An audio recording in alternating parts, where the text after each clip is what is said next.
The late and great Terence McKenna once said, "Chaos is what we've lost touch with. This is why it's been given a bad name. It is feared by the dominant archetype of the world, which is ego, which clenches because its existence is defined in terms of control." Welcome to Fool's Guide to the Occult. I'm Luxa. And I'm riding a tsunami wave of entropy crashing into the pigment of your imagination. Today we are talking about Chaos Magick. And what a juicy topic it is. So for me, one of the things at the essence of Chaos Magick is figuring out how to use the tools that you have at your disposal. It kind of reminds me of the kind of like magical opportunism that Kevin had mentioned a few episodes ago. And by the way, shout out to you, Kevin. I enjoyed listening to you. I hope you're doing good. Totally. So, Chaos Magick. Don't let the name fool you either, guys. Like any occult practice, it's going to take discipline. And also, there's no way that we're going to be able to talk about all the wild and wonderful things that Chaos Magick has to offer in one single episode. But we thought we'd go over some of like the basics today. Yeah, totally. And I don't know, would you consider Chaos Magick like entry level occult practice, or would you recommend that people like find something else to start with? I think it kind of depends. It's sort of hard to say. Like I got started pretty young, in terms of like my exposure to some of these like occult ideas. So when I finally kind of came across Chaos Magick, it was like, oh yeah, this is the thing. Like that makes sense. So hard to say. I think it would probably be easier to get your feet wet with some other traditions maybe first. But everybody's different. I think it probably just depends on how you think and who you are. So, but it might be easier to start Yeah. other places. Yeah, that's my inclination as well, and I think I've recommended that in the past. But you're right; it really depends on every individual person and how they sort of interact with the material. All right, so really, a lot of the perspective of this show in the past has been from the perspective of Chaos Magick, but today we're gonna kind of like jump right in and give you like what all this means. But first, we've got some journaling to talk about. Yeah, indeed we do. Our homework from last week was to go out and perform a satanic action, whether that meant to exercise the will and the spirit of true individualism, or stand up for the downtrodden, or lead by example, or act as Lucifer, bringing the light of reason to a situation in need. For me, I mean, we're all kind of, at least a lot of us, are trapped indoors right now. I know I haven't been out of my house in almost a week now, which is a little maddening. So performing this satanic action was slightly difficult, but I think I've done it in several ways. One, I've had a lot of time to just kind of do what I want to do, which I think in itself is a satanic action because it's an action of expressing the spirit of individualism. I also occasionally get sucked into social media and end up having to respond to some of the idiots out there saying dumb things that need to be corrected, which is bringing light to reason, or the light of reason, rather. And then I also submitted an application to a left hand path organization that primarily, or one of their 4 major focuses is Satanism. So, Oh, well, you've been busy. That sounds good. Yeah, no. never a dull moment. Yeah, no, definitely. So for me, like the idea of like personal responsibility is a huge thing when I consider Satanism. So sort of like what you were saying, I've been trying to practice good self-care and stay strong for everybody around me, and for myself. There's like so much stress and uncertainty and like so like falling back on a routine has been super helpful. And yeah, just trying to like, keep it morale, reaching out to people that need it and being honest when I need it too. Like, hey, could you send me a link to some cool music to listen to? I'm going crazy or whatever it is, like ask for the help you need. Yeah, totally. so, Indeed. Yeah. so yeah, I mean, we just have to try to keep the morale up till we get past all this crazy stuff. It might not be a very exciting entry, but it is true. So there you have it. True. But hey, we're here today to talk about Chaos Magick. Chaos Magick is one of the many magical paradigms or models. We discussed these briefly in Season 1, Episode 1, so if you need a little bit of a refresher, You can go back there, follow up with your own research. Yeah, like I don't know, it's so cool. Like there's so many fascinating magical traditions. Every culture has at least one. So like the way that I kind of like to think about like paradigms is this. All right, so you can think about this like huge workshop with like all these rows and rows of benches, and each one has, tools and materials, and there's like master craftsmen there to train you. So when you choose to like work in a paradigm, you're like basically kind of sitting down at one of these benches and choosing to learn from the teachers by sort of like following the instructions and examples and everything. And yeah, you use the tools as they're designed until you kind of get a feel for how they work, and then you can figure out how to use them for your own specific purposes. Kind of like while you're sitting there at that bench, you like, you take part in it fully. And then when you're done, you can take what you need back to your own personal bench where you're doing your work and use it in the manner that seems best to you. So, how do you think about it? I view it much the same way, except I have this problem. My way of interacting with magic, or really life in general, is heavily governed by a natural ebb and flow. I'm kind of like a leaf laying in a stream, being carried wherever it takes me. Periodically, I bump into a stick or a rock or a bank and get hung up there for a while, but eventually move on. Uh, I try to learn what I can while I'm stuck in one place and show respect to master instructors when it's due, but I never restrain myself completely to a single paradigm. It's kind of as in the martial arts, cross training is essential. I've related magic to martial arts in previous episodes, and to music as well. Personally, I prefer to control style rather than allow style to control me.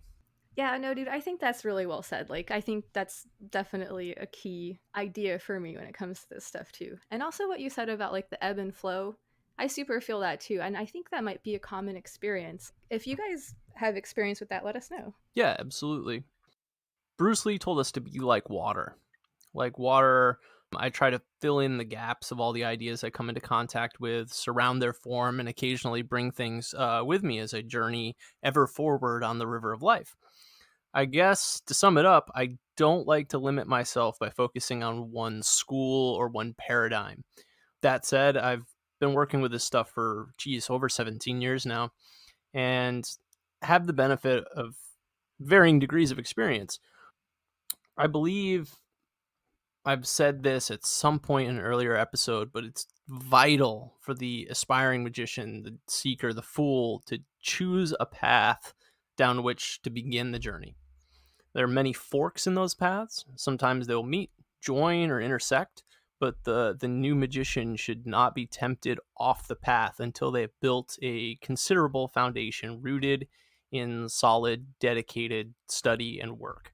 And that's just my opinion, but I think that would do a lot of people really well. Yeah, I definitely agree with that, man. Like we were talking, this stuff takes discipline, like so, like the study and the work to kind of help build up that discipline is going to be something that you can learn by doing what you just said. So I definitely agree. Yeah. And there's really, people would ask, like, okay, what is the considerable amount of time? Like, how many weeks, how many months, how many years do I dedicate myself to? And I'm not going to put a time limit on this. Every individual is different. But once that foundation is solid, like the artist or musician, you can begin breaking the rules and blending styles and creating something uniquely your own, which is how Chaos Magick sort of came to be in some ways. In fact, I think it would be like a violation of our fundamental nature to not do so. Self needs to express itself in raw, unfiltered forms. This leads to self-actualization. This is what Bruce Lee was talking about. It's what he did when he broke away from Wing Chun and eventually developed Jeet Kune Do. This is what happened in music after a long time. The creation of the alternative genre came from the mixing of rock and roll and hip hop. Right, you get bands like Anthrax that did Bring the Noise with Public Enemy, or you know there's countless other examples. You could talk about Linkin Park and stuff like that. Yeah, no, I like the way that you phrased all that, like, and I will forgive you for bringing up Lincoln Park. Yeah, I mean, I just use that as an example because it's a really mainstream one. Like, everyone hated techno and electronica in the mainstream until Linkin Park came along, but people were doing the same style as them, probably in a more hardcore way in the underground, like Skinny Puppy and KMFDM long before. But, in an attempt to reach the most people with a metaphor. Oh yeah, no, definitely. I just, words have power, and when you keep talking about Linkin Park, you're basically summoning their specter here among us. So I'm just wondering why you're doing that. All right, you know what? Reanimation was a pretty awesome album, but moving forward. We can talk about this later. All right, all right. All right. Anyway, we're here to talk about Chaos Magick, right? Right, not music or martial arts. So let's get down to that. Let's do it. All right. So before we get into the Chaos Magick portion, we thought you guys might find it interesting to get a little bit of a taste for the science. And I know this is not a science podcast, so I'm going to try to keep this short and sweet. But if this stuff is interesting to you, I would definitely recommend you check out the book Chaos Making a New Science by James Gleick. It's pretty accessible read, and it's like it'll definitely blow your mind. I would highly recommend it. Totally. And like, I'm not opposed to bringing science into the show. I think pretty much everything is related to the realm of the occult. So, science away. Yeah, dude. And also, like, I don't know, dude, even though I wasn't reading it as an occult text, when I read it, I was like, holy fuck, I knew it. Magic is real. So, check it out. So, all right, chaos theory. All right, so I'll try to tell this in the form of a story. This is just sort of the inception of it. Like, it started around 1960 when Edward and Lorenz created a simple yet intriguing model of a weather system. And this seemed to be like a perfectly ordinary, orderly little simulation. There would be clouds and rain and stuff, everything that you would expect from a weather simulation. Again, this is 1961, so the technology is pretty rudimentary, but it worked at the time. All right, so in 1961, one day it kind of like spun completely out of control, and the idea of like chaos theory as a branch of science was born. So, like, Lorenz had taken a shortcut, and instead of starting the simulation from the beginning, he decided to start midway through and enter the readings from like a paper printout. So, this should have been like a save point in a video game. Like, program hadn't changed, nothing about it had changed at all. But what he realized was that the computer stored 6 decimal places, but to save space, the printout only displayed 3. So it turned out like this like really minute difference, which was actually like 1 part in 1,000, was enough to completely change the behavior of the system. So this phenomenon where like a tiny change to something seemingly inconsequential eventually causes massive shifts in a system is known as the butterfly effect. I've seen that movie. I've never actually seen the movie before. Not Is really. it good? I mean, it's Ashton Kutcher if you're into that. I'll probably give it a miss. Fair enough. So, all right, so scientists from many different disciplines began to notice like that this type of behavior is in all kinds of systems. All right, so I'm going to read a quote from Gleick's book. I'm not sure if I'm pronouncing his name correctly, by the way, so don't hold that against me. It can't be as bad as some of the like Polish names we tried to That's pronounce true. last There were episode. some tough ones last time. Well, hopefully it'll be fine. All right, so and also this is from the prologue, so it won't be a spoiler. No worries on that. Now that science is looking, chaos seems to be everywhere. A rising column of cigarette smoke breaks into wild swirls. A flag snaps back and forth in the wind. A dripping faucet goes from a steady pattern to a random one. Chaos appears in the behavior of oil flowing in underground pipes. No matter what the medium, the behavior obeys the same law. That realization has begun to change the way that business executives make decisions about insurance, the way that astronomers look at solar systems, the way that political theorists talk about stresses leading to armed conflicts. Chaos breaks across the lines that separate scientific disciplines.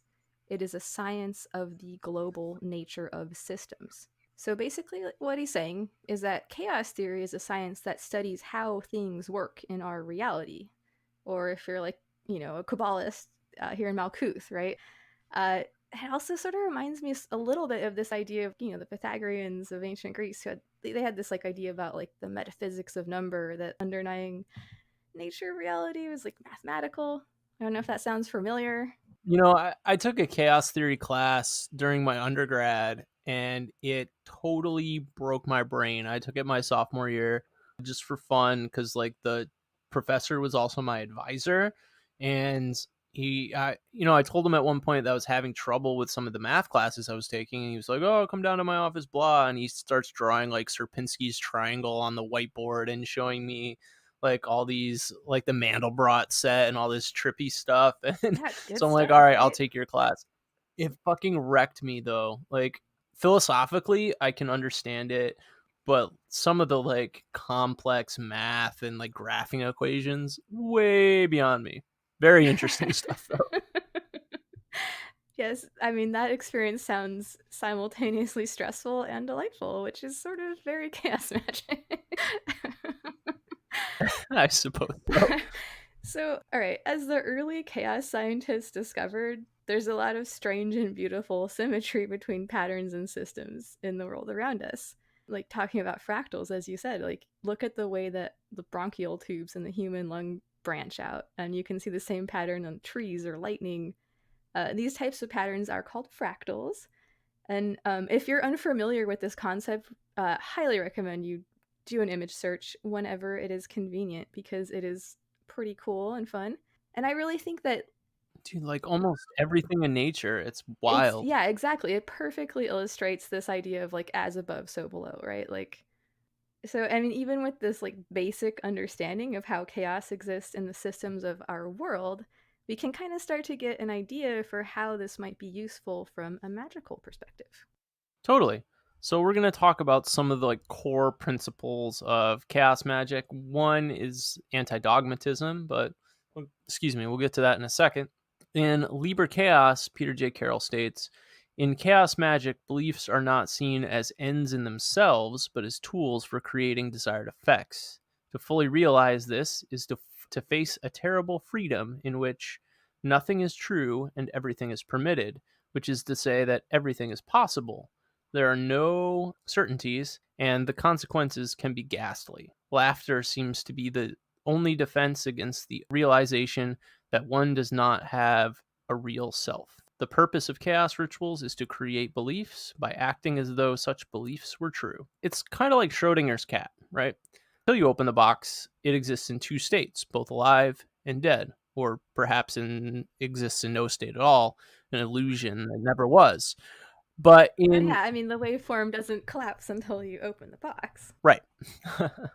But in Chaos Magic, we want to try and take control of those possibilities and, as you said, collapse the waveform, but in our desired outcome or in our favor. It could be argued that this is a huge function of consciousness in general, but we'll dig more into that spooky matrix type jazz when we go into reprogramming and consciousness and some of that stuff later down the line, maybe season 3 or so. The laughter bit, though, is really yeah, I can't wait. It's like my favorite thing to talk about, but let's build up a foundation first.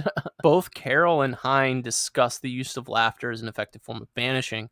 So, think twice next time you see that quote unquote crazy person on the corner chuckling to themselves hysterically. In many pre Christian cultures, people who exhibited what we now call schizophrenia fulfilled the role of shamans. And if you're into Terence McKenna, who our quote that we opened up the show with was from, he had some really good lectures and tidbits in his book on that very concept. Yeah, no, and definitely. And also, not to diminish the trouble that, mental health issues can definitely cause some people too. So just gotta get that out of the way. But what you're Oh yeah, for sure. I mean, we could talk about this at some point, but like, I don't know. I feel like in many other cultures, people who exhibited varying degrees of mental illness were like given a role in society, which sort of in those cultures seemed to lessen the impact of that. Whereas we brand people outcasts. Yeah, that's definitely a valid point. And I think there's like sort of a trend going on now where people are saying like, oh, well, people that might have these like mental health issues, like they're shamans, we shouldn't give them help, we should listen to them. And like I think there's a kind of a double-edged sword there for sure. Also going back to the stigmatization of mental health issues in our culture, which is a whole nother issue that we could talk about some other time. But we're here to talk about chaos magic, not this stuff. We can do it. God, okay, so focus. We got this. We can do it. going back to Lievernol and laughter, Carol points out that laughter is unique in that it has no opposite, meaning that you can laugh out of joy or bitterness or other emotions. And he's got this to say about it. Rejected by science which cannot explain it away, derided by religion whose piety deflates, used only to embarrass pretension in art and philosophy, verily it is a tool of magic. In the classic laughter of men, I see their volition towards release. So this also seems like a good time to mention that you might hear one or both of us making jokes about this stuff, but don't think for a minute that that doesn't mean that we don't take it seriously. It's just a super good idea to not take yourself too seriously, and laughter is a very useful tool, so you should keep it close at hand. True that. And before we dive deeper, I think we should take a little interlude. I think that's a great idea. All right. So this episode is brought to you by the Wheel of Fortune. No, not the TV show with Pat Sajak and Vanna White. Major Arcana number 10. There are limits to the degree to which we can control our circumstances. We can play with probability and attempt to curve things in our favor, but there are limits to which we can currently alter our reality. The Wheel of Fortune is a good reminder of this. In a spread, right side up, the Wheel of Fortune can represent good luck, turning point in events, or indicate a general cycle of life events. Reversed in a spread, the Wheel of Fortune can indicate bad luck, the breaking of a cycle, or a resistance to change. And what a perfect card for today's topic. I think so. What are we talking about next? All right, when people think about chaos magic, some of the first things that tend to come to mind are sigils and servitors, thought forms. So, hey dude, what's a sigil? Well, these are basically occult doodles. Not always, but often they're little occult doodles. Sometimes they're pre-existing. Sometimes people make them up. More often than not, people make them up. They're often forgotten about after they're fired off, as we say, to take effect in reality. Really, any magic symbol can be considered a sigil, or rather any symbol that causes a shift in the state of mind and can be used for the purpose of magic. But that's rudimentary basics of it. And then servitors are a step beyond that. They're a sigil that, instead of being like a one and done kind of thing, are like I don't know, how would you describe it, as like creating a entity almost that just kind of hangs out and does what it's supposed to do. Yeah, it's basically like I think the idea of it is a sort of like an externalized buildup of concerted thought effort, if that makes sense. If that's not complete nonsense. Yeah. There's this book by Clive Barker called The Great and Secret Show. There's basically, not to throw in too many spoilers, but there's a magician who's trapped in a space that he can't get out of. And at some point, he comes into contact with two of the story's main characters, the Jaff, who is an evil magician turned into a demigod, basically, who seeks to break into or tear his way into this place called Quiddity, which, I mean, we can kind of think of as the astral plane in a way, but not really. It's the source of magic in the world. And so he meets this person, this magician, who's trapped in this place, and that magician is desperate, just desperate, to escape and get inside this other person's body, the other character, this lady who shows up there. And he uses a form of sigil magic through various bodily functions to create servitors, or little monsters that are controlled by his will. The godly protagonist and antagonist in the story are like creating servitors all throughout the entire last section of the book, off the dreams and nightmares of people in this town they're just duking it out in.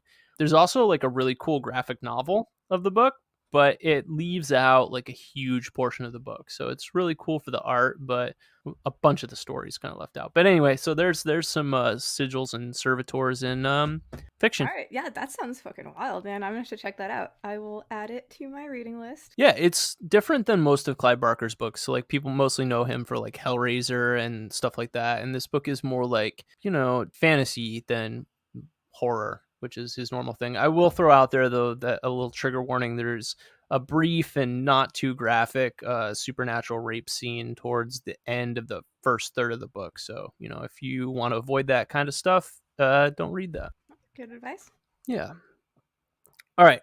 There are a lot of good books out there on crafting sigils, but honestly, I think if you're just getting into Chaos Magic, read Archtrader Blue Fluke's material online. It's free. You just Google Archtrader Blue Fluke, or was it Cartoon Guide to Chaos or Chaos Magic or something like that, and you'll find it. Yeah, no, it should be It's pretty easy to find. It's it's out great. there. It is great. It's great. And then pick up Condensed Chaos by Phil Hine. I think Peter J. Carroll's work is great, but if you do not have like a very grounded foundation in the occult yet, I think some of it is probably going to be a little beyond you. So I think the Archtrader and then Phil Hine's work are probably good places to start. Yeah, I think that's definitely true. Like I mean, obviously we're both huge fans of Carroll, but I think that, like you said, those others are a little bit more accessible.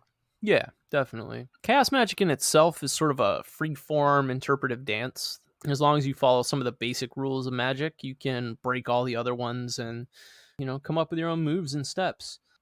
So that said, where would we start with a sigil? Well, we could start with the spliff method. I like spliffs.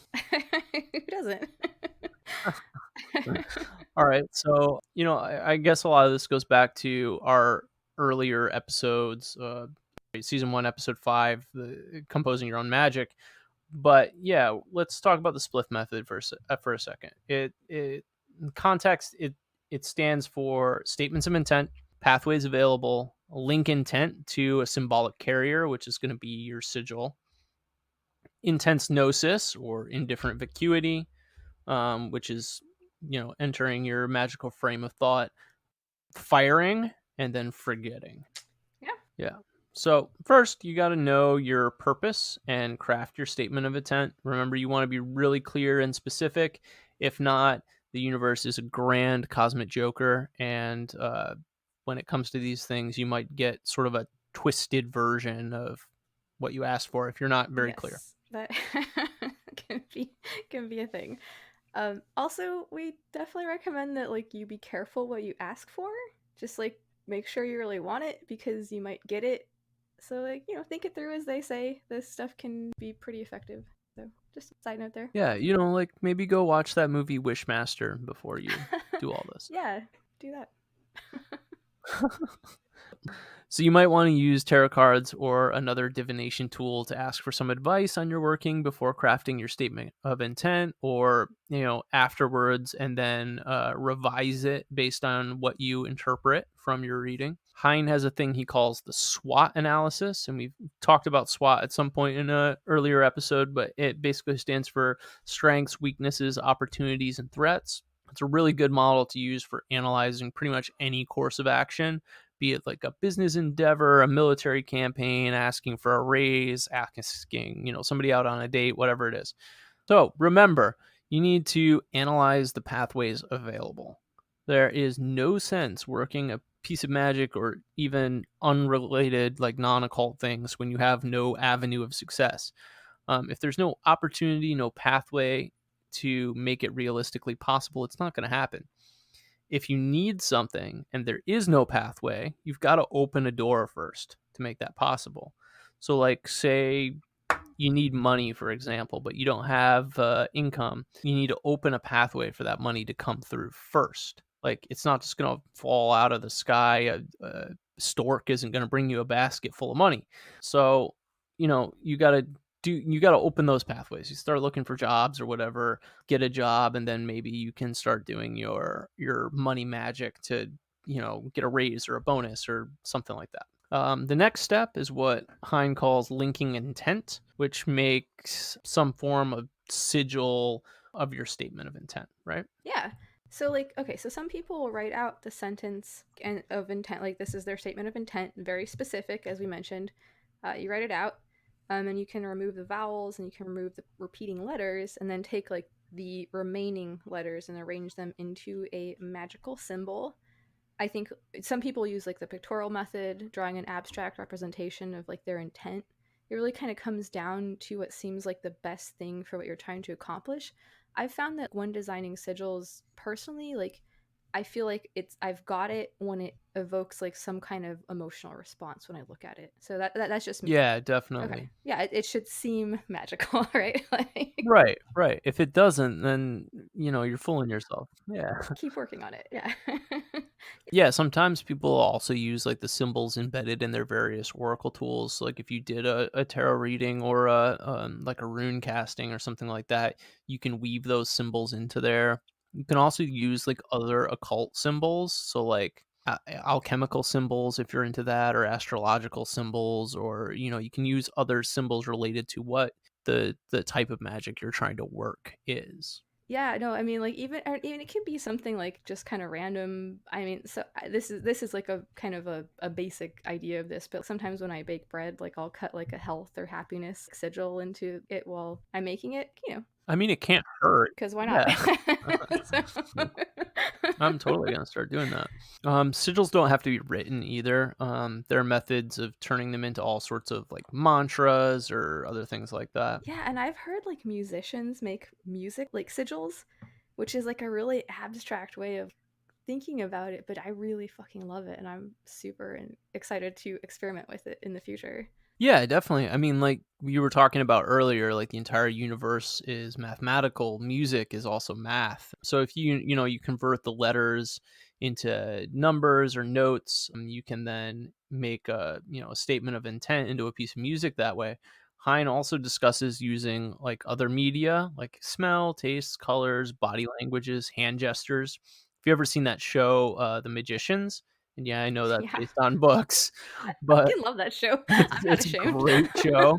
I'm all about it. But look at what they're doing with their hands when they're casting spells, right? All their spells are done with like these like hand movements. It's very fun. It's very cool, and you can make sigils that way as long as it's intentional, right? You have to, Hmm. also eventually forget what it means. But all right, Definitely. so there are two major ways of dealing with the sigil. You can craft it, fire it, by which we mean set it into motion by one way or another, and then forget it. Or you can craft it, forget it, file it, find it later, and then fire it.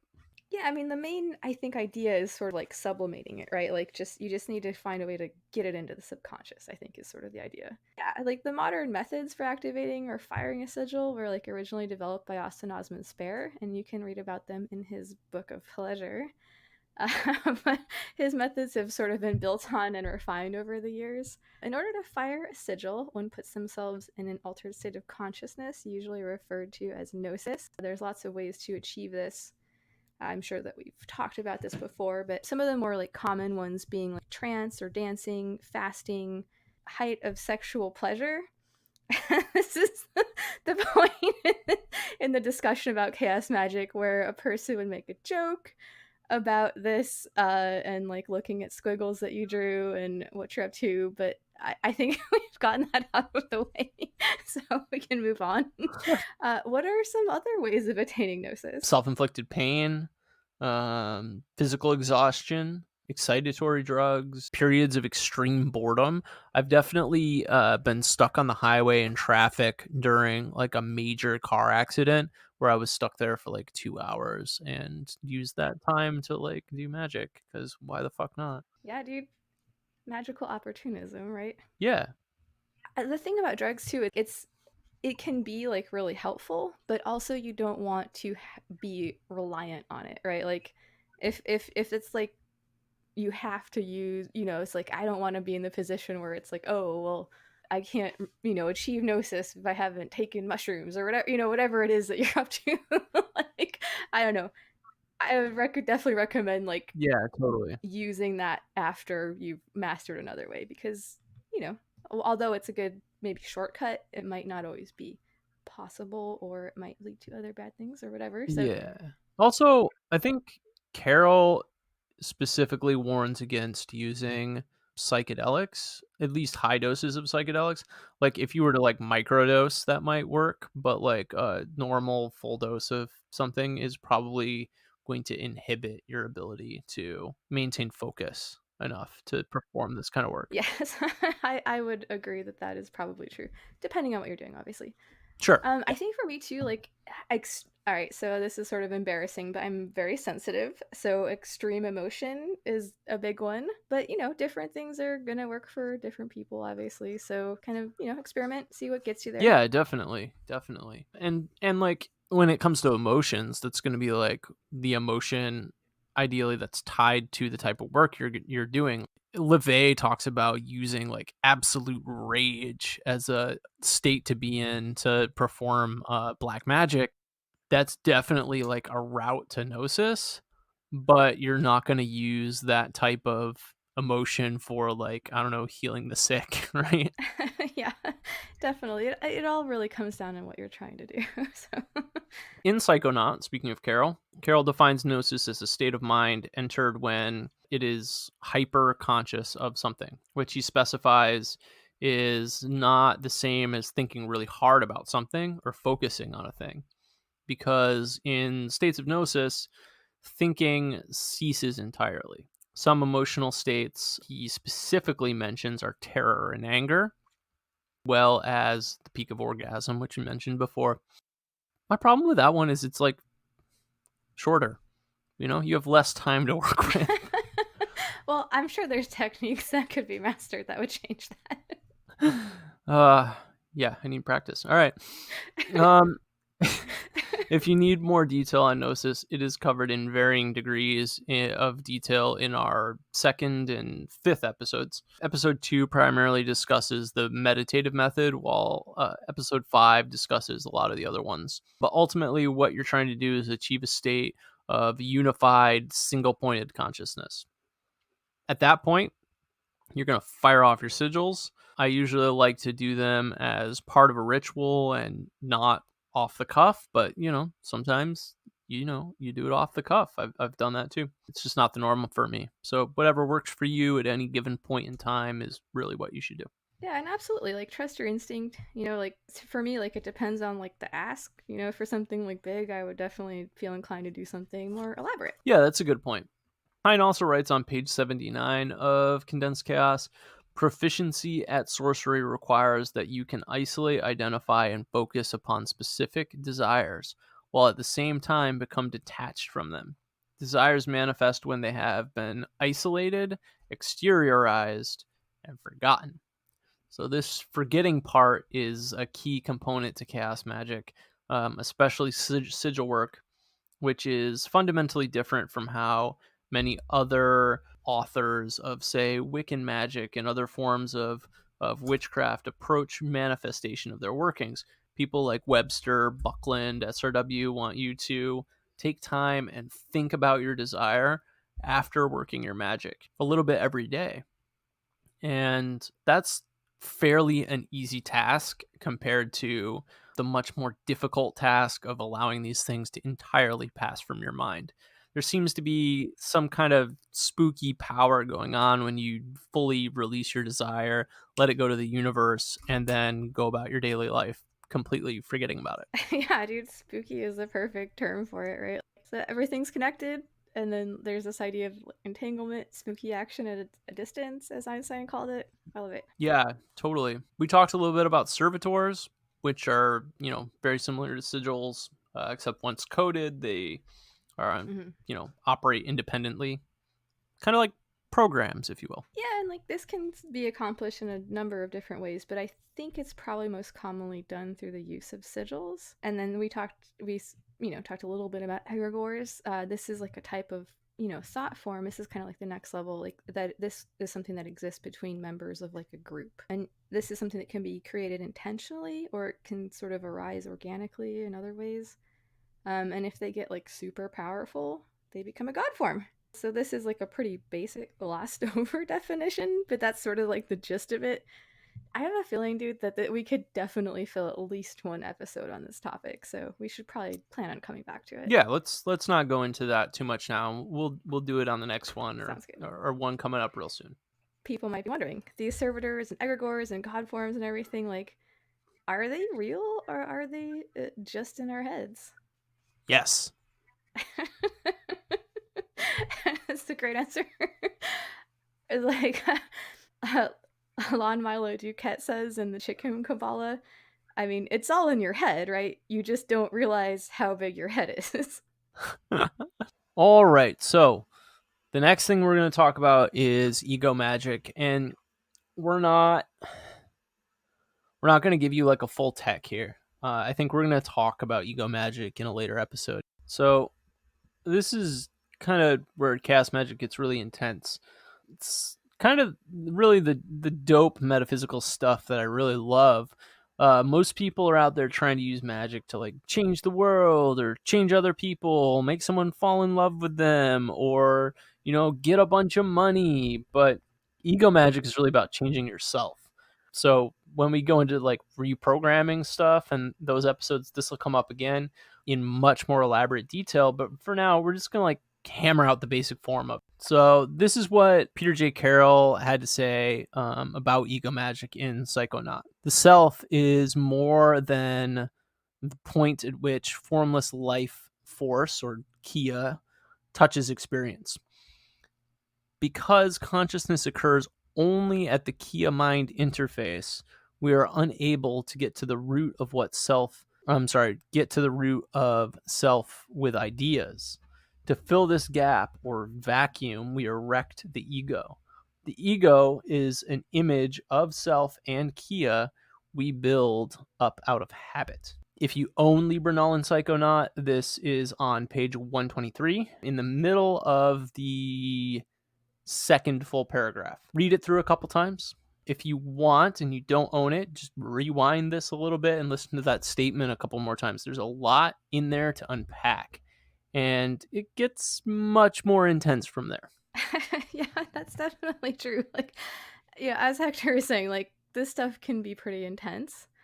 So like if you're doing ego magic or shadow work or whatever, maybe you're facing some of your own demons, you've got the thought, this seems like a little bit too much for me to deal with on my own. Listen to yourself. You can definitely find somebody to talk to. You don't have to climb Mount Everest on yourself. Get yourself a Sherpa, like you could also like look at it like, getting whatever help you feel like you could use could sort of be viewed as a magical act in and of itself. You're taking steps to purposely change your life. All right, so getting that out of the way, that being said, let's get into it. All right, so Phil Hine, he's writing in Condensed Chaos, becoming a magician implies continual change, modification of identity, entering different paradigms of belief and behavior, learning new skills, and shedding life patterns which have outgrown their usefulness. There is thus a shift from a core ego, which is based on maintaining differences, or the self-other divide, to that of the exo, the self in a continual process of dynamic engagement. In other words, you can decide to be anybody you want to be, which sounds like sort of a platitude that you might have heard like when you were a kid, until you like fully realize the implications of the statement. I think that ego modification happens naturally, right? Like as we progress through life and gain new experiences, but with the use of like ego magic, it's an intentional process that's like guided by the practitioner. So like you're sort of holding the reins of this shit. Yeah, absolutely. I think a few less magical examples would be a good place to start. Some scientific studies have been done on habit forming and habit breaking, such as the one done in the University of the College of London, which noted it took participants around 66 days to create a habit and anywhere from 18 to 254 days to break it. Now, if you're talking about addiction or like smoking, drinking, heroin, something like that, that's a totally different animal. That can be a lifelong struggle. But general habits, okay, there. Habits aren't just patterns of behavior, they can also be patterns of thought, which have a significant impact on our worldview, our self-esteem, even what our actions or patterns of behavior are more likely to be, things we're more likely to exhibit. There's an example somewhere in that book, Quantum Psychology by Robert Anton Wilson, where he discusses the difference in the way people in the United States talk about sadness versus, I think it's Ireland. I'm not 100% sure, but it's somewhere else. I'm pretty sure it's Ireland, though. And it goes something along the lines of, in the United States, people will tend to say they're depressed, while people in Ireland will say, a great sadness has come over me. There's a big difference in the meaning of those sentences. The dialogue we use ultimately affects our psychological makeup over a long term. Yeah, I know. I was just the thing just came to my mind, like, like in French they don't say like it's raining. They say like it literally translates he makes it rain. That it says a lot about how the culture thinks, right? Right, and we'll get into that, like, cultural operating stuff and stuff like that, but yeah, so it's a good point. Like, a great sadness has come over me indicates that someone's just feeling sad, but it'll pass, right? It's come over me like a cloud, and it'll go away. But on the other hand, when you're using language like "I am depressed," suggests that the essential character of the individual speaking, is in a or not in, but is a profound state of sadness. And that kind of dialogue, especially internal dialogue, has a significant impact on the psychology of the individual long term. So, changing patterns in thinking can significantly impact patterns of life. People regularly use stuff like positive affirmations, kind of silly as they might seem. They're actually using ego magic light. Mhm. It probably wouldn't persist if it wasn't effective, right? Right, it is, right. So, actually attempting to do this is basic ego magic. Using ego magic, one can employ a variety of methods to dramatically alter their thought process, cultural operating system, and ultimately the user experience. If you'll allow me to relate this to IT terms, we're using psychology and magical technology essentially to hack the mind. And as stated previously, this can have incredibly dangerous effects. So if you're attempting to do any of this kind of stuff, be very careful. Get help when you need it, as has already been said. And, don't blame us if something goes wrong. Whatever you do of your own free will, not because we advocated it. In one of our very first episodes, we warned you one of the potential side effects of magic and the occult is madness. So, this is serious. We're all a little bit This is mad serious here. stuff. Like, No, seriously, guys, trust your instincts, and yeah, obviously respect yourself. So, right. I mean, there's potential for incredibly good and positive outcomes. But if you're just in there, fucking around, like if you go into the system files of your computer and just start randomly deleting shit and moving shit, you're eventually going to crash your computer, right? So don't do that to your brain. This is your brain on deleted files. don't do that to your brain. Okay, so now that we've gotten all of that out of the way, how do we do it? Well, I mean, we already gave you a very rudimentary example, positive affirmations. The other example was changing the type of internal dialogue you use. So, instead of using certain, it's like picking up on new slang, right? So something goes out of fashion and something new comes in, you just kind of like try and think about it and incorporate it into your dialogue, kind of, right? So you got to do that. You recognize a certain pattern of thought or a certain pattern of like dialogue that you use, and you make a conscious effort to alter that dialogue such that it's not so negative. In education, we call it like reframing, right? So take that negative statement and reframe it into a positive. So, that's a very rudimentary example of starting to do some of this stuff. I know, and also like getting back to Carol, so he suggests like randomly adopting different belief systems for like a short period of time, right? So you can kind of try them on like a hat or a pair of shoes. There's like 6 recommended in Libernal, I think it is. You can roll a 6-sided dice, which is fun, and you can choose like paganism, monotheism, atheism, nihilism, chaosism, superstition, and yeah, just go with it for a little while and get used to, loosening up the infrastructure of your mind enough to adopt different beliefs at different times. Because that's sort of what all of this is about. Yeah, totally. Get your mind real open. Right? Yeah, and you don't have to just stick with those. I mean, those are examples that he gave based on a certain set of beliefs he kind of lays out in his book, but I mean, you could try on all kinds of different stuff. Oh, yeah, make it your own. Like, that's what this stuff is all about, right? Yeah, absolutely. You could take a look at the diagram of I'm gonna I think mispronounce it's this guy's name too. Stanislavski. Stanislavinsky. Yeah, look at his system for acting, and you'll realize what we're really headed towards. If you haven't already, you can try this in a plethora of other constructs as well, such as political ideas or class distinctions, personality traits. Again, just be careful when you're screwing around with this stuff.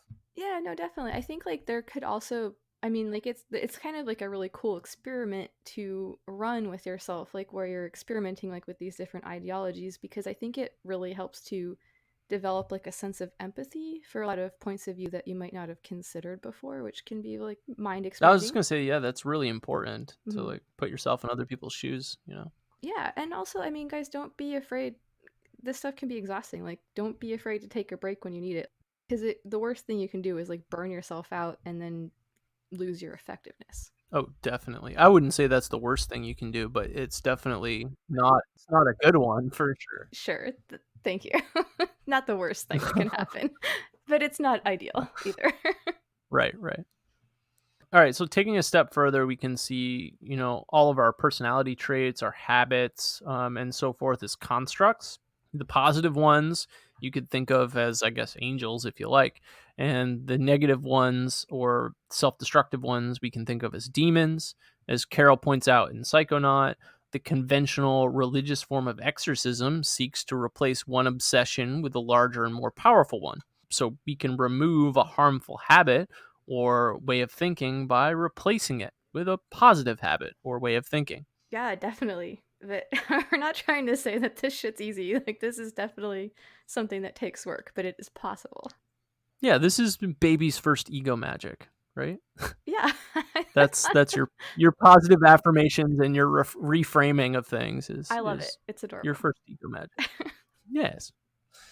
All right, so speaking of a lot of hard work, though, I know ego magic is something we have talked a lot about being a big focus of our own practices. So maybe instead of trying to do like an instructional here and talk about specific techniques, we can do that later on and then just discuss in this episode, some of our own experiences or how to adapt some of these techniques in a variety of ways. Yeah, that sounds good. I think what I'll do is I'll speak pretty generally here, and then like maybe we'll go into this stuff like more in depth later on. But I want to give an example that's like hopefully pretty accessible and easy to grasp. All right. Do it. So Yeah, do it. um all right, so one of the things that I really like is this idea of like using fear as a leader. If there's something that like if okay, so like when you find out that you're like afraid of something and it's an irrational fear, it's not like, you know, a perfectly good rational fear like being hit by a train. Like that's not what I'm talking about. Let it lead you. Like do the thing. Like find out why it's there with you. And if it's not useful to you, fucking kill it or let it, or let it work for you. Do what you have to let it serve you instead of, control you. Have you ever seen the OA? I have not. Okay. In the very beginning of the OA, she's telling her story, and it starts out she's a little girl, and she's having these horrible, horrible dreams about being stuck in the water underneath the ice, like she fell through a pond or something like that. Okay. So her dad takes her out to a lake, cuts a hole in the ice, and sticks her in it. Okay. So, like, you know, facing down your fears, right? That's an. How did it turn out for the character in this story? She wasn't afraid of the ice anymore. Okay, cool. Also, her dad told her the only way to conquer the cold was to become colder than it was. All right, cool. I kind of like that.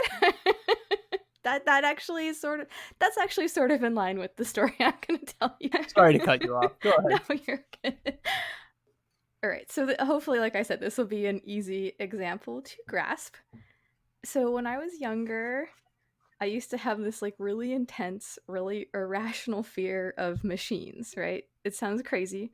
I was like afraid of like tractors and other things like that. It was super weird, right? Like I wanted to figure out what the hell that was about because it was very strange. All right, so to make a very long story short, I ended up signing up for a trade school and I learned all about like automotive technology, like right what are these machines? Like how do they work? Why do they look the way they do? It turned out to be a really good move. It helped me learn how to be more grounded. It led to a lot of like really awesome things. But I'm not gonna lie, like it was an incredibly tough transition. Like I had never worked in like a male dominated field before. I was pretty young at the time too, which I'm sure was a contributing factor to this. But so I was in this crazy situation where I was like confronting like some really like fundamental issues, and like for a long time it was pretty fucking terrifying. I would come home from like classes every day and I would cry and cry and I'd like write in my journal and like yeah, I mean it sucked. But I fucking just kept pushing and pushing and pushing against the fear, and like finally I broke through it. And then all of a sudden like it was a completely different experience of the world, right? I figured out so many different things about myself, so many different things about aspects of the world that I never explored before. And I also like learned, like the fear I'd been experiencing, it wasn't really about machines. Like it was about some of like the more like what people might call like male aspected things about life. So like with this experience, like all of those fears were melted away by understanding and exposure, if that makes sense. Yeah, absolutely. How would you say you got into this stuff? I started doing ego magic long before I knew what ego magic was. It took me actually a long time. It wasn't until a few years ago, actually, that I found out that there were people already doing and writing about some of the stuff I'd been doing since I was in, like, I guess, mid high school. But anyway, I have this place that I call my mind castle, and I found out later on that a lot of people call it an astral temple. And within my mind castle, there is a room, well, a hallway, rather, which is now guarded by a giant Ganesha. But anyway, past the Ganesha and down the hall, there are several I like this. doors. I like this directions. Past the Ganesha. I mean, yeah, I'm not pulling this out of my ass. Like, this is a space that exists in my No, I get in it. my I get head. it. I love it. I'm sorry. Um, in this hall, the very first door that you come to is like, you ever seen like a walk-in freezer in a restaurant? Oh yeah. I don't know if you ever done. Yes. Yeah, okay. So it's kind of like that. Big kind of glass. Well, this one anyway has a big glass window on it, and the rest of it's all like steel, right? And inside you can see it's very cold and frosty. And sitting on the floor there is one of the more negative aspects of myself, all chained up, that doesn't get to go anywhere because he's a dick. So that was one of my very first experiments with ego magic, was taking some of these aspects of myself and my personality that I knew were counterproductive, and finding a way to chain them up and lock them away. And it works best when I don't think about it, but every once in a while you kind of need that part of yourself, you know? So I never really killed it. I just kind of left it there. I mean, that's my story for ego magic. All right. Yeah. No, that's awesome, dude. Hell yeah. So yeah, I mean, like all of this shit. Obviously, it's super personal. Everybody's gonna have their own different version of it. So yeah, we would love to hear your guys' thoughts about all this stuff. But maybe we should talk just real quick about all the cool books we used to make this episode. Yeah, and before we do that, I just want to say, like, we're not done talking about ego magic or chaos magic or sigils and servitors. We're going to be talking about this for a little while. So if this episode kind of felt like a real brief kind of background, it was, and we're going to go into more detail Yes. later. All right, so you want to get us rolling on these works cited? Yeah, absolutely. So first up, we have Condensed Chaos by Phil Hine. Lever Null and Psychonaut by Peter J. Carroll. We wrote down the Principia Discordia, but we didn't actually. I didn't use anything from it in this episode anyway, but do check it out. It's very fun. Didn't yeah, you should read it anyway. Yeah. The Complete Psychonauts Field Manual, a cartoon guide to chaos magic by Archtrader Bluefluke. Chaos, Making a New Science by James Glick. Lever Chaos by Peter J. Carroll. All right, other recommended readings. Yes, definitely check out Prime Chaos by Phil Hine and Grant Morrison. Or like other stuff by Grant Morrison, like The Invisibles, the comic series that I'm always fucking talking about because it kicks ass. Hell yeah. Also, the Illuminatus trilogy by Robert Shea and Robert Anton Wilson. It's super fun. It's old school. It's real hilarious. You guys should definitely read it. Or like anything by Robert Anton Wilson. He's was an amazing thinker. His stuff is bonkers and just a riot. Absolutely. Yeah, no, he's great. And also, we didn't specifically reference this book, but I've been reading it and it's blowing my mind. So I'd love it if you guys would read it and we can talk about it.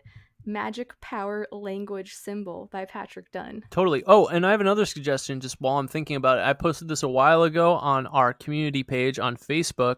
So, if you're not a member of our Facebook community page and you love the show, we are randomly posting fun stuff there. And there's a great group of people there that, love having good discussion. But the most recent issue of Heavy Metal Magazine had a comic in it called Philip K. Dick's Head is Missing, which is totally up the alley of a lot of the stuff we talk about on the show.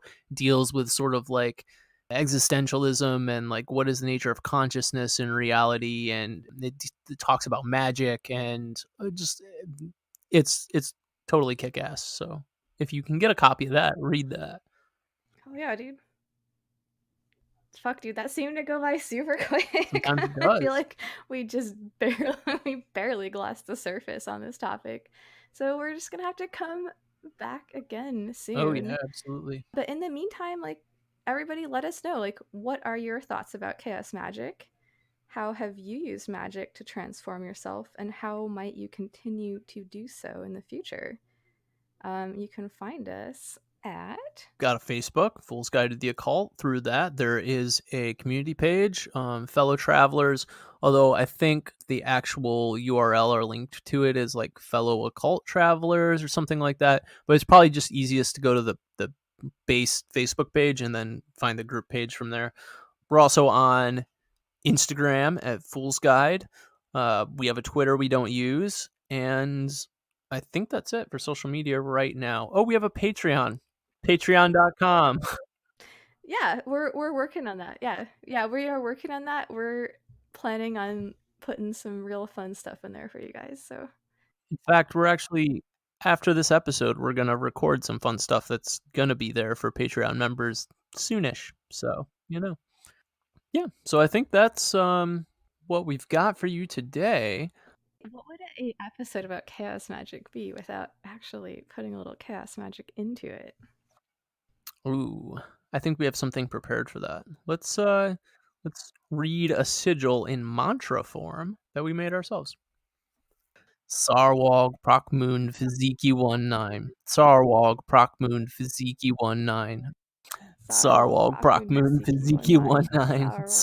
Prokmoon Fiziki Fiziki 19. 19. Sarwalk Sarwalg Prakmoon Prokmoon Fiziki 19. Fiziki Sarwalk 19. Prakmoon Fiziki Sarwalg 19. Prokmoon Sarwalk Fiziki Prakmoon Fiziki 19. 19. Sarwalk Prakmoon Fiziki 19. Sarwalk Prakmoon Fiziki 19. Sarwalk Prakmoon Fiziki 19. Sarwalk Prakmoon Fiziki 19.